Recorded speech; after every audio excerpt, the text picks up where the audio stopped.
Mateus, capítulo 6, versos de 1 a 4. Quem achou, diga amém. Diz assim a palavra do Senhor: evitem praticar as suas obras de justiça diante dos outros, para ser vistos por eles, porque, sendo assim, vocês já não terão nenhuma recompensa junto do Pai de vocês que está nos céus. Quando, pois, você der esmola, não fique tocando trombeta nas sinagogas e nas ruas, como fazem os hipócritas para serem elogiados pelos outros. Em verdade lhes digo que eles já receberam a sua recompensa. Mas ao dar esmola, que a sua mão esquerda ignore o que a mão direita está fazendo, para que a sua esmola fique em secreto, e o seu Pai, que vê em secreto, lhe dará a recompensa. Repetir esse final. E o seu Pai, que vê em secreto, lhe dará a recompensa. Amém? Não feche a sua Bíblia, vamos falar com Deus. Pai, nós te agradecemos e te louvamos, porque o Senhor, uma vez mais, ó Pai, nos dá o privilégio de estar na tua casa. Obrigado, Senhor, porque é aqui, ó Deus, que o Senhor renova as nossas forças, é aqui que o Senhor, ó Pai, nos dá uma injeção de ânimo, é aqui, ó Pai, que o Senhor, ó Pai, nos capacita a renovar, ó Pai, viver, ó Pai, vida cristã diante dos seus olhos. Obrigado, ó Deus, porque mais um domingo estamos reunidos como igreja, como família na fé. Mas nós te pedimos que o Senhor fale ao nosso coração, que o Senhor discipule, ó Pai, as nossas vidas. E que a partir de agora, que haja espírito de iluminação, Deus. Fala que os teus servos ouvem, em nome de Jesus. Amém. Meus irmãos, vivendo diante dos olhos de Deus, sem sombra de dúvidas, sem engano nenhum, a vida cristã, ela é cheia de armadilhas, ela é cheia de dificuldades, ela é cheia de problemas. Muitas das vezes a gente é levado a pensar, e nós somos muitas das vezes levados pelo nosso coração enganoso a entender que depois de nós nos convertermos, que depois de nós nos entregarmos para Jesus, que depois de nós passarmos, quem sabe, pela água ou as águas do batismo, todos os nossos problemas serão resolvidos. Todas as nossas frustrações irão acabar. Nós já não teremos mais dificuldades na nossa vida. Tudo será resolvido tão somente se entregarmos a nossa vida para Jesus. Mas é aí, meus irmãos, que mora o grande perigo. Porque a vida cristã, ela é cheia de armadilhas. Você anda daqui até a eternidade enfrentando várias dificuldades, vários problemas, vários desafios. John Bunyan, no seu livro Peregrino, um livro que eu já disse que todo cristão precisa ler, ele vai mostrar para nós o quanto é difícil a caminhada daqui até a eternidade. Quantos tropeços estão no caminho? Porque a vida cristã, ela é cheia de dificuldades. Mas uma pergunta nessa introdução que a gente poderia fazer é a seguinte: o que torna a nossa vida cristã difícil? O que torna a nossa caminhada cristã complicada? E a primeira coisa que eu quero destacar ainda nessa introdução é que o nosso coração enganoso, ele torna a nossa vida cristã difícil, porque muitas das vezes ele nos leva a pensar que nós estamos no caminho certo. Às vezes a gente olha para a nossa vida, a gente olha para a nossa realidade, a gente olha como nós estamos andando e somos levados a crer muitas das vezes que a gente está no caminho certo. Às vezes a gente tem dificuldade de enxergar o erro no nosso próprio caminho, nós vamos ver isso no capítulo 7, mas temos facilidade de ver o erro na caminhada do outro. Em Jeremias capítulo 17, verso 9, diz assim para nós: enganoso é o coração, mais do que todas as coisas, desesperadamente corrupto, quem poderá entendê-lo? Porque muitas das vezes, irmãos, a gente acha que está tudo bem, que está tudo normal, que a gente está vivendo da maneira correta. Mas a gente pode estar se enganando. A segunda coisa que torna ou que leva a tornar a nossa vida cristã e a nossa caminhada cristã difícil é a nossa falta de conhecimento de como viver a vida cristã. Às vezes a gente se entrega para Jesus, a gente é batizado, a gente começa a vivenciar a vida cristã, mas como é que é isso? Como que eu preciso viver? O que eu preciso me abster? O que eu preciso deixar de fazer? O que eu preciso fazer? Muitas pessoas acham que a vida cristã é só negativa. Você tem que deixar de fazer isso, você tem que deixar de fazer aquilo, você tem que deixar de ir em determinados lugares. Existe isso na vida cristã? Sim. Mas e quanto ao lado positivo? O que eu preciso fazer? De que forma eu preciso agir? Como eu preciso pensar? Um texto muito conhecido nosso é quando a gente fala de Romanos 12:2, que a gente precisa mudar o nosso pensamento. Vocês já ouviram várias vezes a palavra metanoia? A gente acha que é mudança de mente.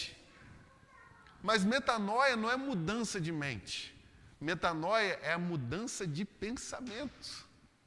Você precisa não mudar a sua mente, mas você precisa mudar a sua forma de pensar relacionado à vida cristã. O profeta Oséias vai dizer assim: o meu povo perece por falta de conhecimento. Então, muitas das vezes, meus irmãos, a falta do conhecimento de como viver a vida cristã atrapalha a nossa caminhada, dificulta as nossas vidas. Mas esse texto que nós acabamos de ler, Mateus capítulo 6, verso de 1 a 4, vai mostrar para nós como nós devemos viver a verdadeira espiritualidade. Amém, igreja? Está comigo? Diga amém. Então, se a gente pudesse fazer uma recapitulação de tudo aquilo que nós vimos até aqui no Sermão do Monte, Jesus vai mostrar para nós, no início do capítulo 5, nos versos de 1 a 12, o caráter do verdadeiro cristão. A gente acompanhou aqui as bem-aventuranças. O que é esse cristão? Qual o caráter que ele carrega?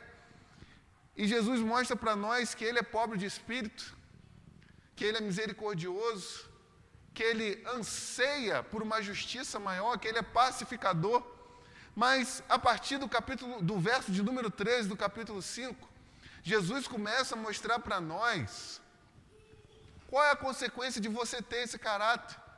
E a consequência é óbvia, é que você vai ser sal e vai ser luz para esse mundo. E quando a gente chega no verso 20, Jesus vai dizer, preste bem atenção, se você tem esse caráter, a sua justiça precisa exceder em muito a dos escribas e dos fariseus. E a partir do verso de número 21, Jesus vai começar a fazer um contraste, mostrando aquilo que foi dito aos antigos, ou seja, o que foi dito na lei, aquilo que os fariseus faziam, e ele vai dizer, eu, porém, vos digo, mostrando para nós a verdadeira aplicação da lei ao nosso coração, de que a nossa justiça não é tão somente uma justiça externa, mas uma justiça que deve mexer com o nosso coração. Pare para pensar. Aqui é uma notinha de rodapé, não está no script. Pare para pensar comigo. Qual o grande problema do mundo hoje? Qual o grande problema das pessoas? Será que é tão somente você tirar a pessoa de um lugar e colocar em outro, como algumas empresas fazem, para aumentar o rendimento? Será que o grande problema hoje é a política? Mas o grande problema hoje é o coração. Se você olhar para os evangelhos, olhar para as cartas de Paulo, Jesus nunca atacou a cultura. Jesus nunca atacou as coisas que funcionavam, tão somente a religiosidade. Paulo nunca falou de escravidão. Já parou para pensar que existia escravidão naquela época? Mas o que os cristãos, Jesus, Paulo e os outros discípulos faziam? Ele pegava aquela pessoa na sociedade, transformava ela e enviava ela de volta. Lembra de Zaqueu? Jesus criticou aquilo que Zaqueu fazia? Ele foi lá, transformou a vida de Zaqueu, colocou Zaqueu de volta no contexto onde ele estava, e antes de se despedir de Jesus, ele disse o quê? Eu vou mudar. Vou entregar tudo aquilo que eu roubei e vou ser um cobrador de impostos diferentes. É isso que o Evangelho faz com a gente. Ele transforma a nossa vida, transforma quem nós somos para que a gente possa ser pessoas diferentes, inseridas onde nós estamos, no nosso trabalho, na nossa faculdade, aonde quer que a gente esteja. Essa nota de rodapé acabou sendo longa demais.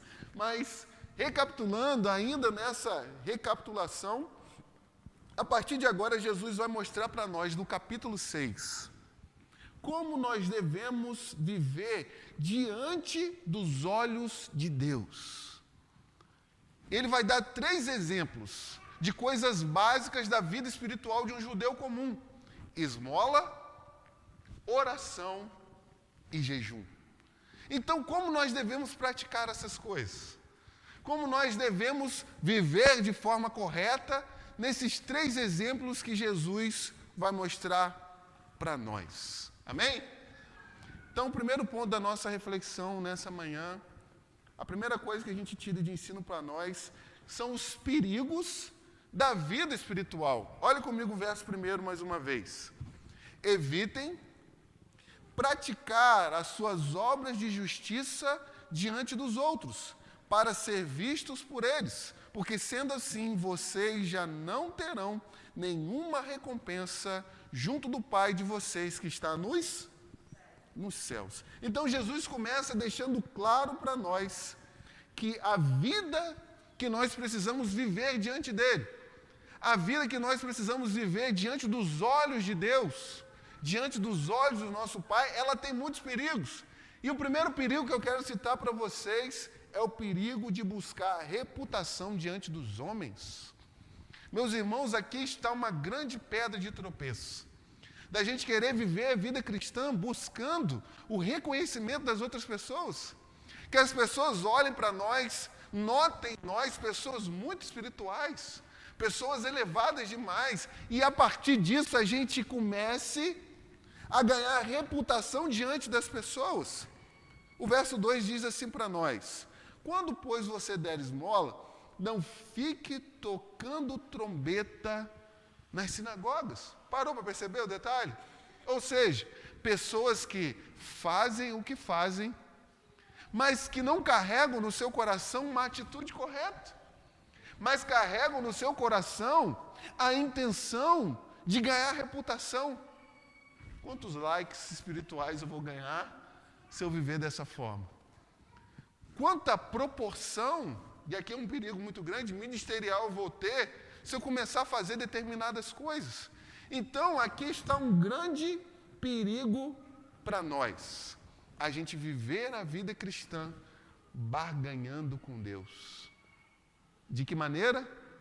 Eu faço, não diante dos olhos de Deus, mas eu faço para que as pessoas me reconheçam, para que as pessoas me considerem. Mas o segundo perigo que existe na vida cristã, principalmente na vida espiritual, é o perigo da ostentação espiritual. Vamos olhar o verso 2 mais uma vez?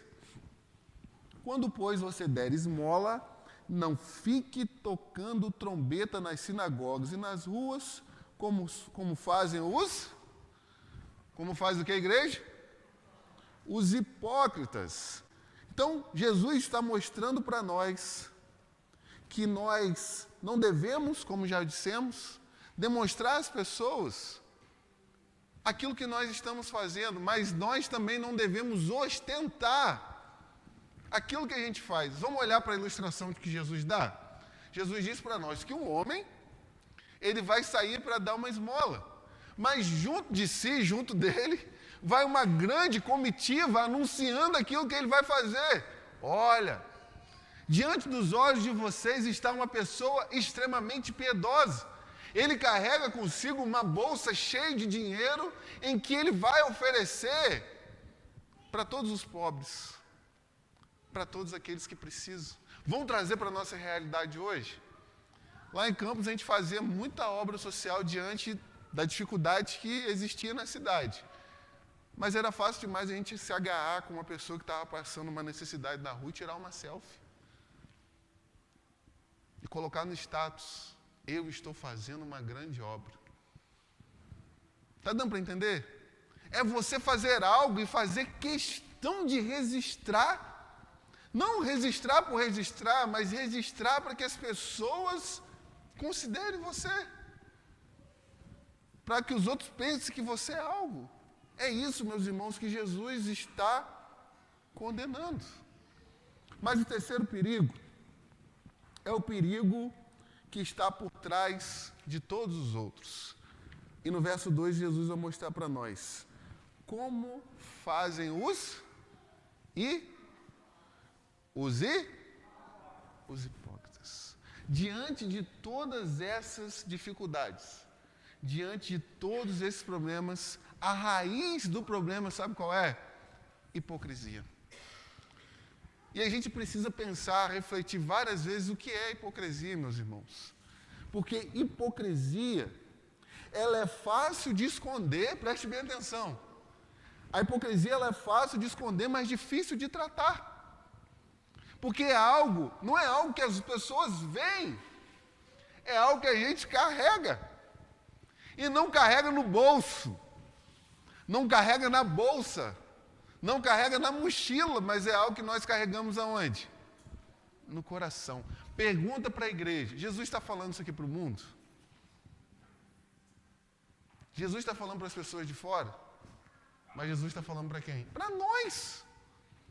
Porque esse é um perigo que ronda a todos nós que estamos aqui. Mas a hipocrisia, ela fica evidente em duas coisas.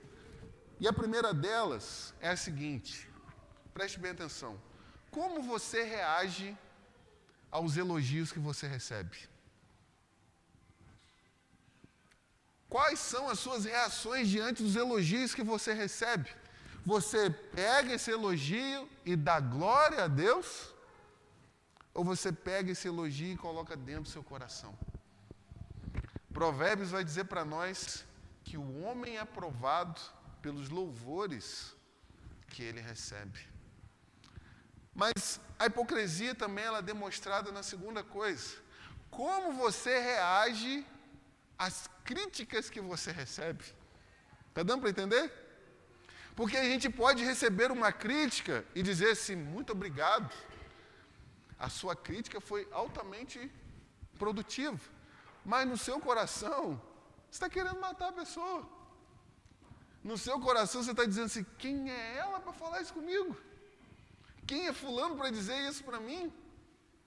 Então, como nós reagimos diante dos elogios que nós recebemos e diante das críticas que chegam até nós? Mas, quando a gente vai para o grego, no original, a palavra hipocrisia significa ator. É você ser um ator.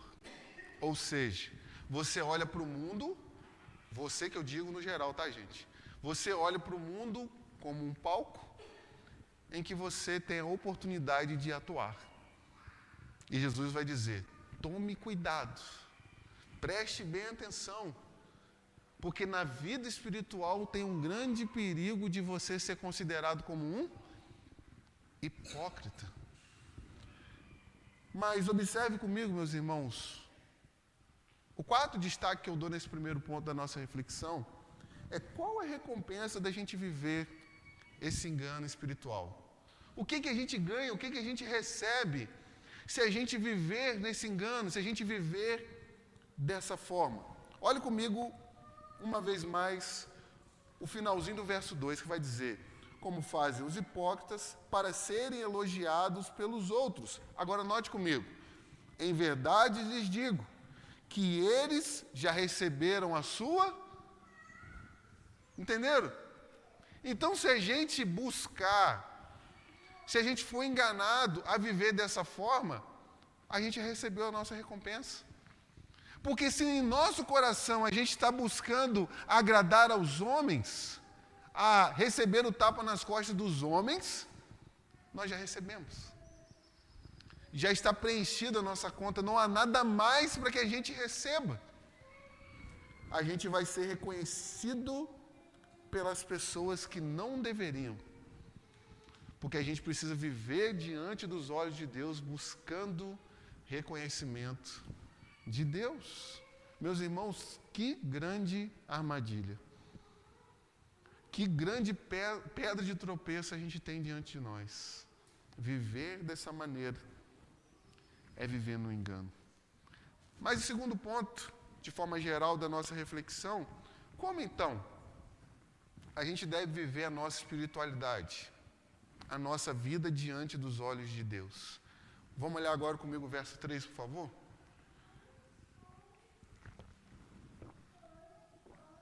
Verso 3 e 4 diz assim para nós: mas, ao dar esmola, que a sua mão esquerda ignore o que a sua mão direita está fazendo, para que a sua esmola fique em secreto, e o seu pai que vê em secreto lhe dará a recompensa. Então Jesus está mostrando para nós que a recompensa que nós vamos receber, ela não deve ser diante dos homens, mas ela deve ser no secreto, no nosso interior, no nosso íntimo, dada por aquele que dá todas as bênçãos aos homens, Deus. E diante disso eu quero destacar algumas coisas. A primeira delas, nós precisamos lembrar todo dia de que tudo aquilo que nós fazemos diante dos olhos de Deus. Meus irmãos, a gente vive numa geração que acha que pode enganar todo mundo. Uma geração que acha que pode enganar os pais, que pode enganar o patrão, que pode enganar a igreja, que pode enganar o pastor, mas uma geração que se auto-engana. Uma geração que engana a si mesmo. O pior problema das nossas vidas é quando a gente vive no auto-engano. Sabe por quê, meus irmãos? A vida cristã é muito séria. A vida cristã é muito séria. Jesus, ele não tem meias palavras com a gente. Ele não traz palavras para nós, como esse sermão, como essas palavras, que leva a gente a ter algum tipo de dúvida. Jesus diz o seguinte: aquele que é comigo, aquele que não é comigo é contra mim. A gente precisa ter a noção daquilo que a gente quer para as nossas vidas. Se você quer o Evangelho, se agarre a isso. Agora, se você não quer esse Evangelho, seja honesto com você mesmo. Porque existe um grande problema, e aqui eu falo como pastor, de você viver dessa forma e chegar no grande dia e ouvir da voz de Jesus: eu nunca vos conheci. Isso é muito sério, gente. Eu nunca vos conheci. Mas a gente precisa entender que a gente vive diante dos olhos de Deus. Hebreus capítulo 4, verso 13 diz assim para nós: E não há criatura que não seja manifesta na sua presença. Pelo contrário, todas as coisas estão descobertas. Olha só isso. Todas as coisas estão descobertas e expostas aos olhos daquele a quem temos que fazer o quê, meus irmãos? Prestar contas. Está dando para entender? A gente pode enganar um, pode enganar outro, mas todas as coisas estão descortinadas, essa é a ideia do texto, diante dos olhos daqueles que nós vamos prestar conta. Mas o segundo ponto de como viver a verdadeira espiritualidade não é só a gente acordar todos os dias lembrando que nós estamos vivendo diante dos olhos de Deus, mas a gente entender também que nós precisamos se esquecer de nós mesmos. Está dando para entender? Se você observar no verso 3, Jesus vai dizer assim para nós: mas ao dar esmola, que a sua mão esquerda ignore o que a direita está fazendo. O que Jesus está mostrando para nós? É um absurdo. Como que a mão esquerda Vai esquecer o que a direita está fazendo? São partes de um mesmo corpo, de uma mesma pessoa. Mas o que Jesus está mostrando para nós é o seguinte: esquece. Você deu esmola? Você ajudou alguém? Você abençoou alguém? Esquece isso, mano. Não guarda isso no seu coração, não. Não use isso de artifício para você barganhar com Deus. Mas esquece. Porque às vezes a gente não... Isso aqui é sério. A gente não tira selfie, a gente não espera um tapa nas costas, mas no nosso coração a gente fala assim, eu sou o cara. Eu sou o cara. Ai de Deus se não fosse eu. Ai de Deus se eu não estivesse nesse mundo. O que seria de Deus se eu não estivesse presente aqui? E a gente pode ser levado, meus irmãos, a esse engano. Então Jesus diz para nós que a sua mão esquerda não saiba o que a direita está fazendo. Esquece de você mesmo. Faça. Mas não coloque isso no seu coração. E a terceira coisa é que a gente precisa viver em gratidão. E de que maneira a gente vive em gratidão? A gente faz todas as coisas que nós precisamos fazer na vida espiritual. Não para receber algo da parte de Deus, mas porque nós já recebemos algo de Deus. Esse é o diferencial da vida cristã. Sabe por quê, meus irmãos? Às vezes a gente pensa que ministério é peso. A gente às vezes pensa que ministério é fardo. Mas ministério é privilégio. Ministério é privilégio. Enquanto nós não olharmos para o ministério, em meio às dificuldades que todos eles têm, como privilégio de servir a Deus por causa de algo que nós recebemos, sabe o que vai ser ministério? Um fardo. Algo insuportável. Eu tenho, só assim, usando Eudes, eu tenho que cantar hoje mesmo? Eu tenho que tocar hoje mesmo? Eu tenho que ir para a porta para recepcionar as pessoas, eu tenho que ir para o data show, eu tenho que pregar hoje mesmo, eu tenho que dar aula para as crianças, eu tenho que limpar a igreja. Gente, torna um fato, um peso gigantesco. Mas quando você olha para isso como um privilégio, meus irmãos, privilégio de cooperar com a maior obra do mundo. Certa feita, Spurgeon disse assim para os seus alunos, Charles Spurgeon: se a rainha da Inglaterra chamar vocês para serem embaixadores dela, vocês não aceitam, porque vocês já são embaixadores do Rei dos Reis e Senhor dos Senhores. Eis diante de nós a única obra que pode mudar a vida de alguém, pode mudar o futuro de alguém, pode mudar o destino de alguém. Então viva em gratidão, viva de forma grata a Deus. E diante disso, meus irmãos, a gente precisa fazer 3 perguntas de forma aplicativa ao nosso coração nessa manhã. A primeira delas é o seguinte: o que faz cada um de nós aqui diferentes daqueles que estão no mundo? Por que nós somos diferentes deles? O que há em nós que diferencia a gente das pessoas do mundo? Nós vivemos no mesmo contexto, compramos as coisas no mesmo supermercado, andamos às vezes no mesmo ônibus, vivemos na mesma cidade, trabalhamos no mesmo emprego. Mas o que faz a gente diferente?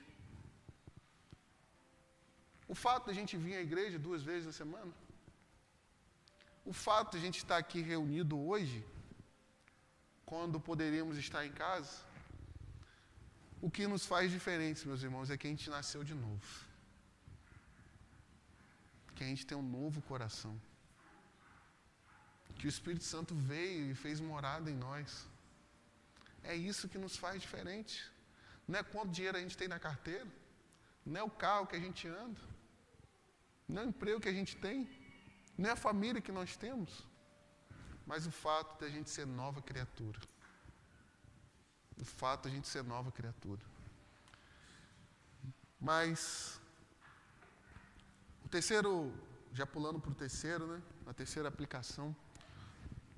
Por que nós fazemos aquilo que nós fazemos? Por que a gente faz os ministérios que nós fazemos? Por que nós exercemos esse ministério? Por que eu estou aqui pregando hoje de manhã? Por que eu vou pregar hoje à noite, se Deus permitir? Por que eu sou pastor? E é uma pergunta que você não precisa responder para mim. Você precisa responder para o seu coração. Por que você faz aquilo que você faz na obra de Deus? O que você quer com isso? Aonde você quer chegar? Gente, isso é muito sério, gente. Isso é muito sério. Porque a gente pode correr um grande perigo de viver a vida cristã enganado. Porque há perigos no caminho da vida espiritual. Vamos ficar de pé?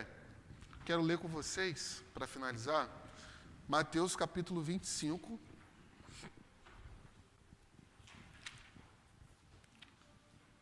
Mateus 25, a partir do verso de número 31. Se eu puder conseguir abrir aí.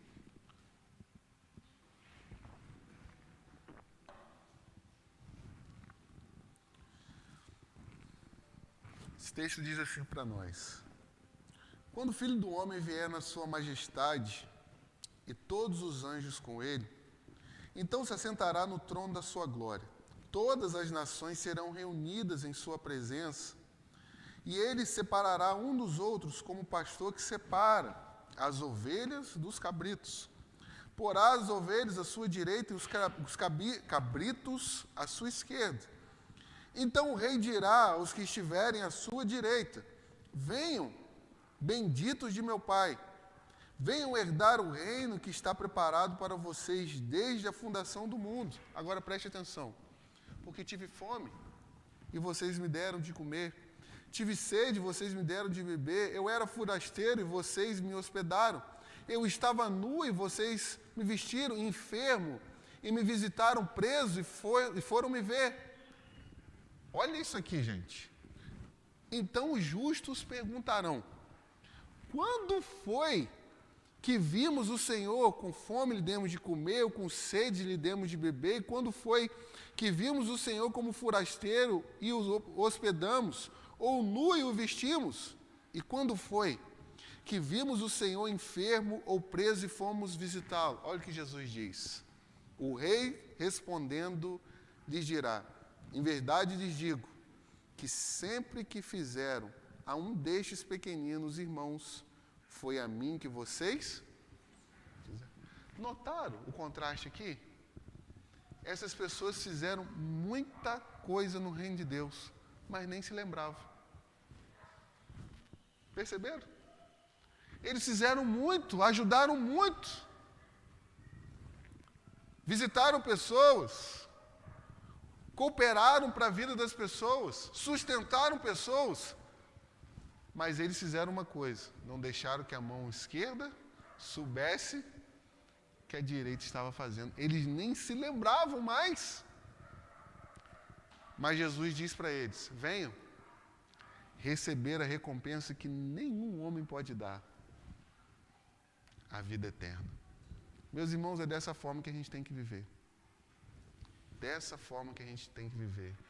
Não faça saldos espirituais na sua vida, mas viva em gratidão por tudo aquilo que Deus tem feito com você, e cuidado com os perigos da vida espiritual. Amém? Pai, nós te agradecemos pela tua palavra, Deus.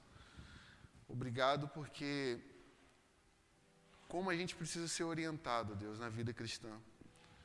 Como nós, ó Pai, corremos riscos e perigos a todo dia. Como a vida cristã, ó Deus, é cheia de desafios. E se não for a tua palavra, Deus, se não for o teu Espírito, para nos mostrar, ó Pai, de que maneira nós devemos viver, nós vamos cair no engano. Mas nessa manhã, nós te pedimos, ó Pai, que todas as escamas dos nossos olhos possam cair e que a gente possa viver a nossa vida diante dos olhos do Senhor. Muito obrigado, Pai. Em nome de Jesus. Amém. E Deus nos ajude, meus irmãos.